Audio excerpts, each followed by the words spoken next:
Hello दोस्तों, आज बात कर लेते हैं अपन डायबिटीज़ की। बहुत सारे व्यक्तियों में आज ये देखा गया है कि आज लोगों में शुगर लेवल लगातार बढ़ता जा रहा है और लगातार शुगर लेवल के बढ़ने के कारण आज बहुत सारी समस्याओं का सामना उनको करना पड़ रहा है।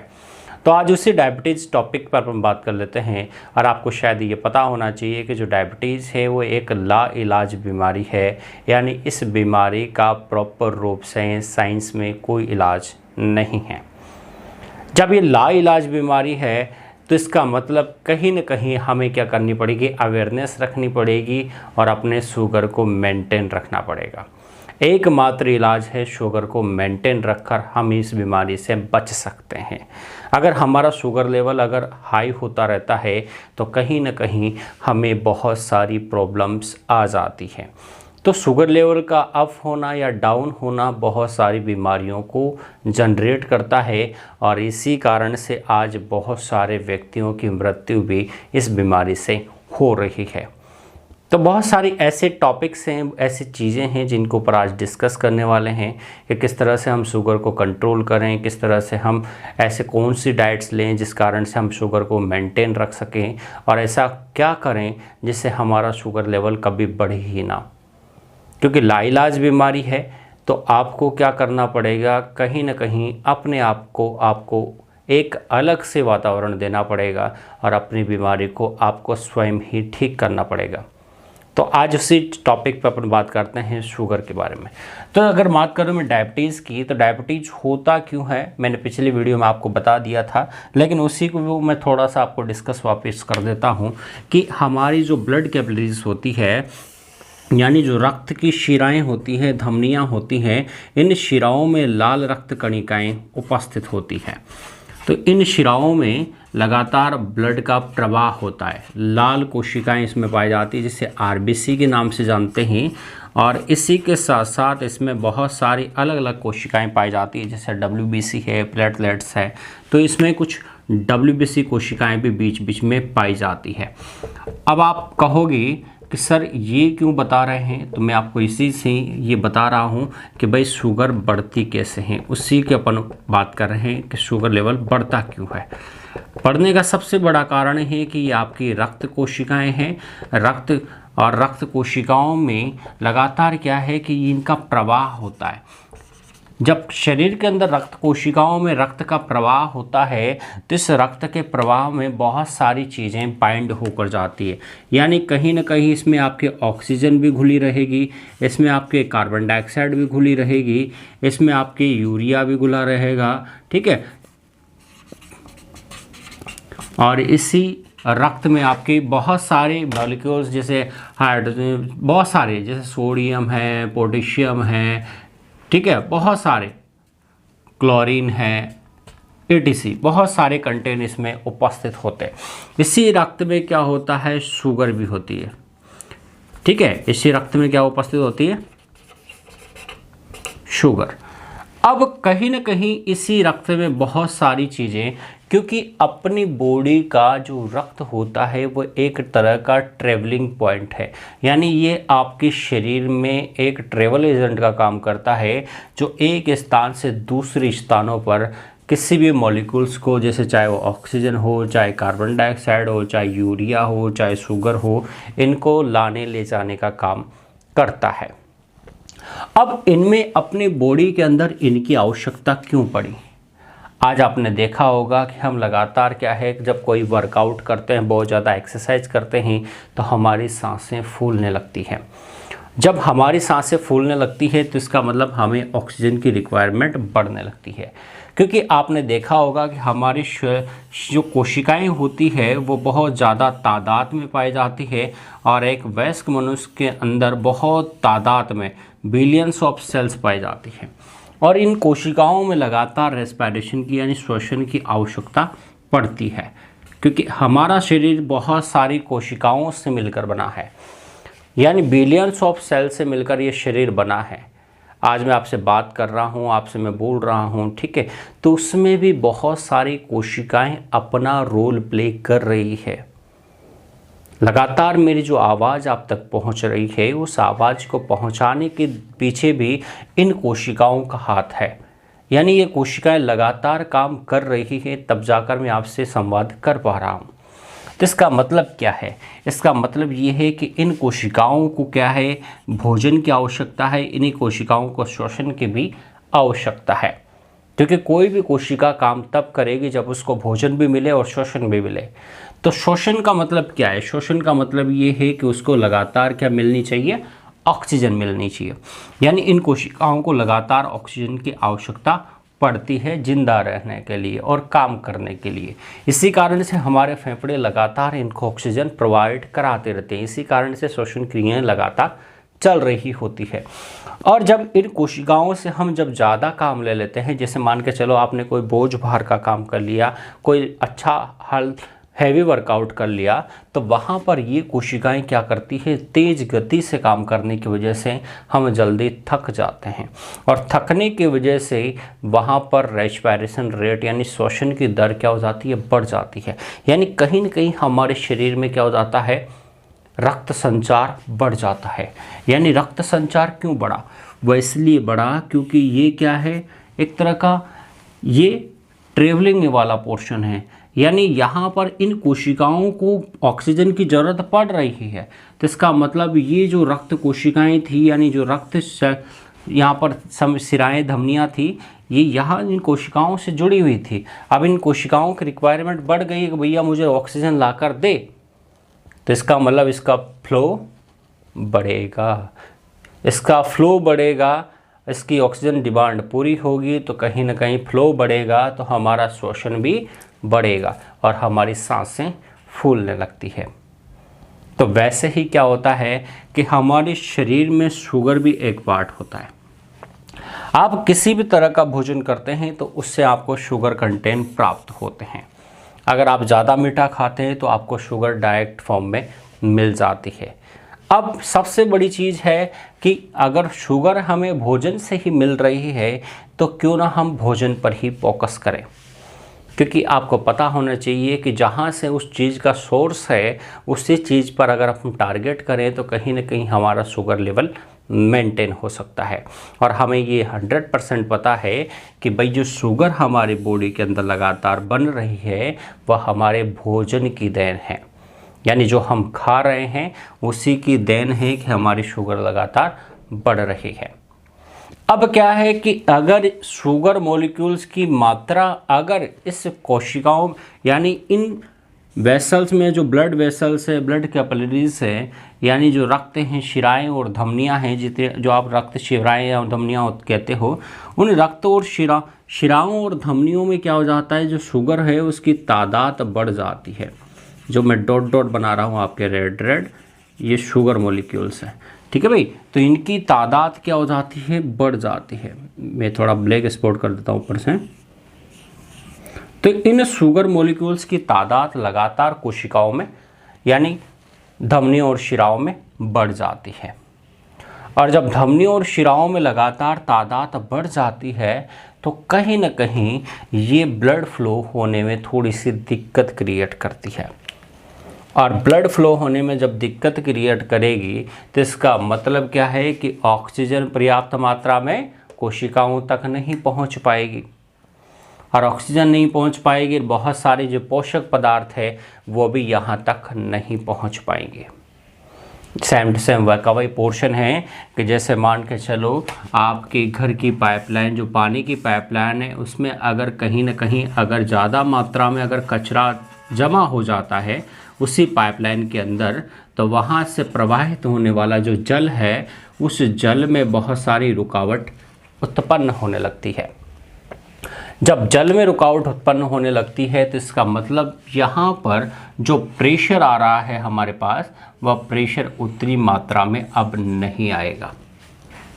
ठीक है भाई, जब उतनी मात्रा में नहीं आएगा तो इसका मतलब हम समझ जाते हैं कि भाई इसमें क्या है, रुकावट है, इसमें कहीं ना कहीं प्रॉब्लम है।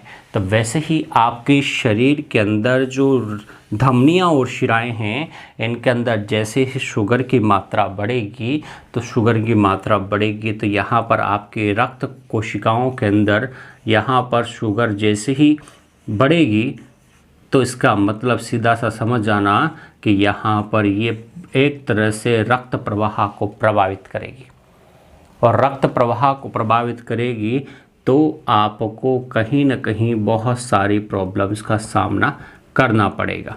अब वो प्रॉब्लम्स क्या हो सकती है? वो प्रॉब्लम्स क्या हो जाता है, जल्दी जल्दी आप थकान महसूस करोगे, आपका सिर दर्द हो सकता है, आपके पैरों में हल्की हल्की सी खुजली चल सकती है। बहुत सारे ऐसे सिम्टम्स हैं जो शुगर पेशेंट को होते हैं, और कहीं ना कहीं उसका शुगर लेवल हमेशा क्या आएगा, बढ़ा हुआ आएगा। और शुगर लेवल अगर बढ़ा हुआ आता है तो इसका मतलब समझ जाना कि मुझे अब इस शुगर लेवल को मेंटेन करना है।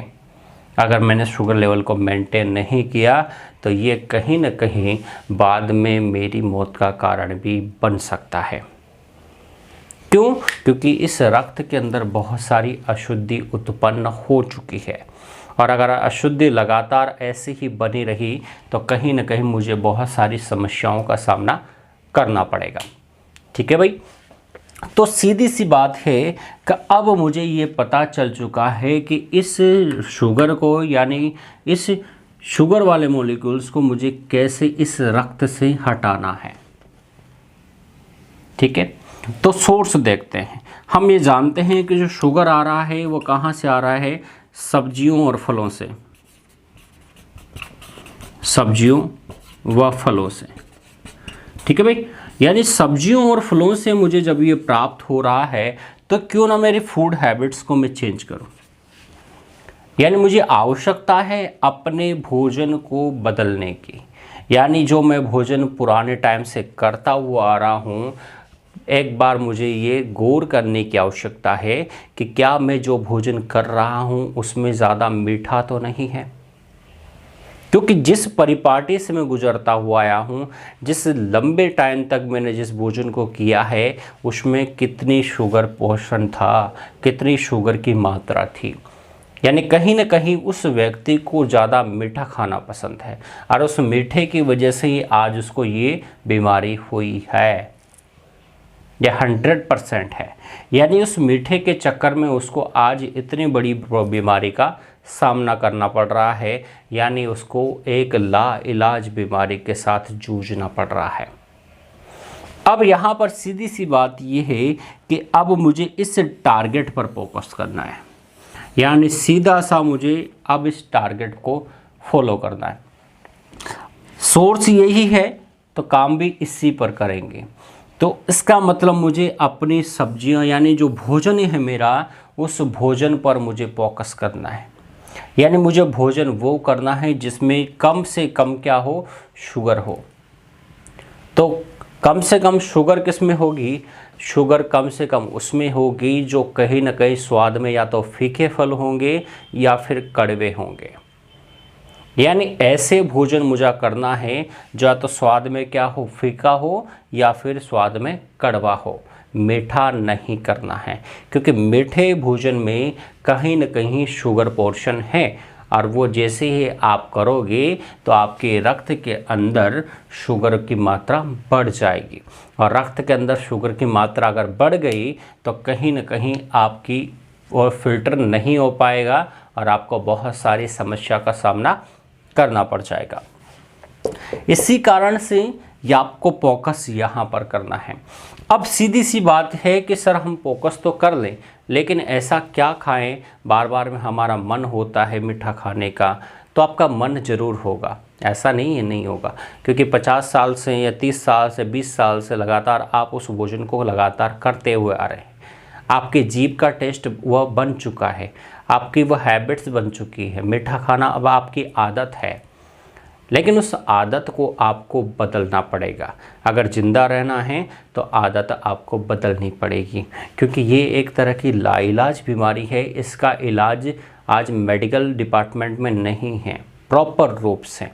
तो कहीं ना कहीं आपको फोकस यहाँ पर करना है, यानी अपनी फूड हैबिट्स पर।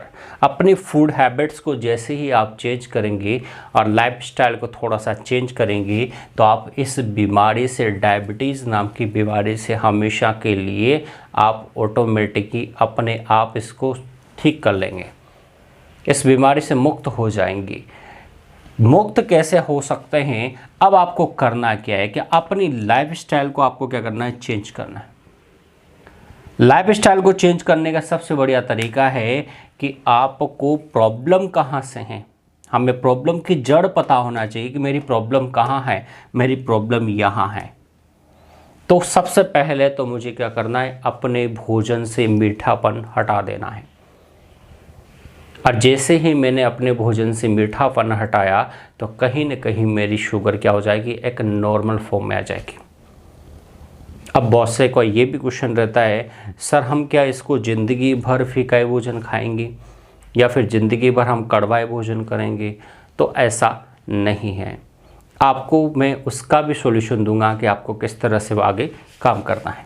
सबसे पहले क्या करना है कि अपनी फूड हैबिट को चेंज करें, यानी कहीं न कहीं अपने भोजन को परिवर्तित कर दें, मीठा खाना थोड़ा कम करें।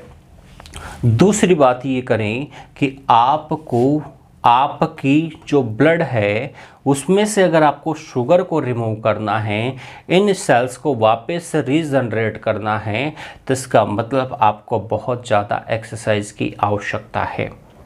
क्योंकि शुगर की बीमारी ज़्यादा उन व्यक्तियों को होती है जो मोटे होते हैं, जिनका मोटापा ज़्यादा होता है। अब मोटापा ज़्यादा है तो जो ब्लड कैपिलरीज है वो क्या हो जाती है, पतली या सकड़ी हो जाती है। और पतली और सकड़ी होने की वजह से यहाँ से गुजरने वाले जो मॉलिक्यूल्स हैं उनको क्या होता है, दबाव महसूस होता है। और दबाव महसूस होने की वजह से लगातार शुगर लेवल क्या होता है, लगातार बढ़ता है। ठीक है, क्योंकि आप पहले पाइपलाइन थी बहुत चौड़ी, लेकिन अब पाइपलाइन में क्या बस गया, कचरा। अब वो हो गई छोटी, छेद हो गया छोटा। अब वहाँ से प्रभावित होने वाला जो ब्लड है वो अब कम मात्रा में प्रभावित हो रहा है। जब कम मात्रा में प्रभावित होगा तो इन कोशिकाओं को ऑक्सीजन भी कमी मिलेगी भाई, भोजन भी कमी मिलेगा, तो फिर ये क्या कर देगी, अपना प्रॉपर काम नहीं करेगी। जब अपना प्रॉपर काम नहीं करेगी तो इसका मतलब सीधा सा समझ लेना कि ये कोशिकाएं कहीं ना कहीं आपको क्या करेगी, आपको बहुत ज़्यादा वीकनेस देकर जाएगी और शरीर में बहुत ज़्यादा आपको वीकनेस महसूस होगी। क्यों? क्योंकि इनको मिल ही ना। आज मान के चलो आपके घर में कोई नौकर हो, उसको आप 4 दिन तक खाना ना दो और 4 दिन तक खाना ना दो और लगातार उससे काम कराते रहो, क्या वो उतने एनर्जी के साथ वर्क करेगा? 4 दिन बाद में क्या उतने तरीके से वो काम करेगा? नहीं करेगा। क्यों नहीं करेगा? क्योंकि अगर उसको भोजन मिलता तो उसके शरीर में क्या रहती, एनर्जी रहती। लेकिन अब उसे भोजन नहीं मिल रहा है, 4 दिन हो गए उसे भोजन पर्याप्त मात्रा में नहीं मिल रहा है, नींद पर्याप्त मात्रा में नहीं मिल रही है, तो इसका मतलब वो काम करेगा? नहीं करेगा। इसलिए कहीं न कहीं इसी रूप में हमें भी याद रखना है कि हमारे वर्कर कौन है, हमारी कोशिकाएं। और उन वर्करों को अगर पर्याप्त मात्रा में अगर ऑक्सीजन नहीं मिलती है तो इसका मतलब वह कहीं न कहीं पर्याप्त मात्रा में काम नहीं करेंगे। जब पर्याप्त मात्रा में काम नहीं करेंगे तो इसका मतलब आपकी बहुत सारी कोशिकाओं ने अब स्ट्राइक कर दी है, धरना दे दिया है कि भैया हमें ऑक्सीजन की आवश्यकता है। जब वो ऑक्सीजन नहीं मिलेगी तो वो काम करना बंद कर देंगी, और वो काम करना बंद करेगी तो आपके शरीर में बहुत ज़्यादा वीकनेस आपको महसूस होने लगेगी। इसलिए कहीं न कहीं हमें क्या करना है कि इस शुगर लेवल को मेंटेन रखना है। तो सबसे पहले पॉइंट वाइज मैं बता देता हूँ आपको क्या क्या करना है। सबसे पहले तो अपने क्या करना है, यानी फूड हैबिट को चेंज करना है, यानी अपने भोजन को चेंज करना है, यानी जो भोजन है उसको क्या करना है, चेंज करना है। दूसरा, सुबह जल्दी उठना है। सुबह जल्दी उठना है और मॉर्निंग वॉक ज़रूर करनी है। शुगर पेशेंट के लिए काश है कि वह मॉर्निंग वॉक ज़रूर करें और फिजिकल एक्सरसाइज 100% करें। अगर आप फिजिकल एक्सरसाइज नहीं करते हैं, शारीरिक व्यायाम नहीं करते हैं, तो आपका शुगर लेवल कभी भी मेंटेन प्रॉपर रूप से नहीं हो पाएगा। इसलिए सुबह रोज़ाना जल्दी उठें और एक्सरसाइज ज़रूर करें। उसके साथ साथ आपको क्या करना है कि पर्याप्त मात्रा में आपको नींद निकालनी है। आपको पर्याप्त मात्रा में जहाँ तक आप नींद नहीं निकालोगे तो इसका मतलब लगातार आप कोशिकाओं से क्या ले रहे हो, वर्क ले रहे हो। और लगातार इनसे जब वर्क लोगे, वही सेम टू सेम पोजीशन मैंने आपको बताई, नौकर से 4 दिन तक काम कराओ, उसको सोने भी मत दो, उसको खाना भी मत दो, तो क्या वो काम करेगा? नहीं करेगा। तो इसका मतलब अगर आपको इससे काम लेना है तो इसको पर्याप्त मात्रा में सोने को भी देना पड़ेगा, इसको पर्याप्त मात्रा में आपको भोजन भी देना पड़ेगा और पौष्टिक भोजन देना पड़ेगा, तब जाकर ये क्या करेगा? काम करेगा। तो वैसे ही आपको पर्याप्त मात्रा में नींद की भी आवश्यकता होती है। उसके बाद में कहीं ना कहीं 4th पॉइंट जो आता है वो ये आता है कि ज़्यादा मीठा खाने से बचें। ज़्यादा मीठा या फिर मीठा खाने से बचें, है ना। कोई कितना ही आपको खिलाने की कोशिश करे लेकिन आपको ज़्यादा मीठा नहीं खाना है। अगर आप ऐसा करते हैं तो कहीं ना कहीं अपने ही शरीर के साथ आप क्या करेंगे? खिलवाड़ करेंगे। इसलिए पर्याप्त मात्रा में क्या करें? आप नींद करें, भोजन को, डाइट को चेंज करें, ज़्यादा मीठा ना खाएं। और सबसे बढ़िया इसके मैं तरीके आपको बता देता हूं। अगर आपका शुगर लेवल अगर बढ़ जाता है, जैसे मान के चलो आज आपका शुगर लेवल बढ़ गया, तो बढ़ते टाइम आपको बहुत सारी चीज़ों का ध्यान रखना है। अचानक से शुगर लेवल कम नहीं होता है, उसको धीरे धीरे टाइम लगता है कम होने में, क्योंकि जहाँ तक शुगर मॉलिक्यूल फ़िल्टर नहीं होंगे, आपके शरीर से बाहर फ़िल्टर होकर नहीं निकाले जाएंगे, वहाँ तक आपका शुगर लेवल बढ़ा हुआ रहेगा। तो कहीं ना कहीं अपने भोजन में थोड़ा मेथी दाना यूज करें। मेथी दाना बहुत ही ज़्यादा फ़ायदेमंद होता है, ठीक है, किसी भी शुगर पेशेंट के लिए। तो अपने शुगर को मैं आपको करने के लिए एक तो मेथी दाना यूज़ करें, एक अपने डाइट में थोड़ा सा करेला भी मिक्स करें। तो और ये भी कहा जाता है कि जो जामुन होता है उस जामुन को भी आप यूज में ले सकते हैं। आयुर्वेदिक डॉक्टर ये बताते हैं कि जामुन भी शुगर के लिए बहुत ही फ़ायदेमंद चीज़ है। तो इन चीज़ों को आप फॉलो करके अपने डायबिटीज़ को कंट्रोल कर सकते हैं। लेकिन मैं आपसे फिर कह रहा हूँ कि आपको भोजन पर विशेष रूप से ध्यान देना है।